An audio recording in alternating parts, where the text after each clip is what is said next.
انا اتجوزت البنت اللي بحبها، اللي كنت بحلم بيها. كنا بنحب بعض، وبعد الجواز ب3 شهور سافرت.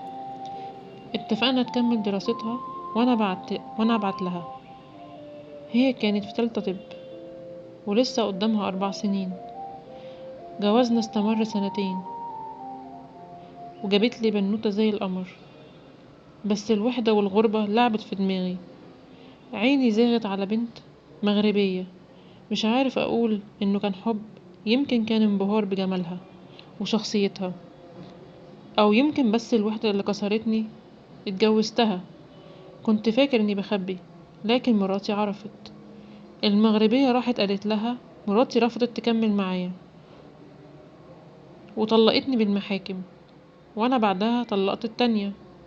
حاولت ارجع الاولى كتير، والله لسه بحبها. اللي كان حاصل كان نزوة بالحلال. ما حبيتش المغربية ولا حسيت معاها بمشاعر، لكن خلاص مراتي قفلت الباب. وبعد 2 سنين من الطلاق عرفت انها اتخطبت. اللي حارق قلبي مش بس هي بنتي. مش قادر استوعب ان بنتي تتربى في حضن راجل غريب. القانون في صفي، وفعلا اقدر اخدها منها. بس هل ينفع احرمها من امها، ولا اسيبها تتحرم مني؟ انا تايه، خايف اخسر بنتي وخايف اظلمها، ومش قادر اتقبل انها تبقى ملك حد تاني. لو كنتوا مكاني هتاخدوا بنتكم وتحرموها من امها، ولا هتسيبوها؟ اكتبولي رايكم في الكومنتات.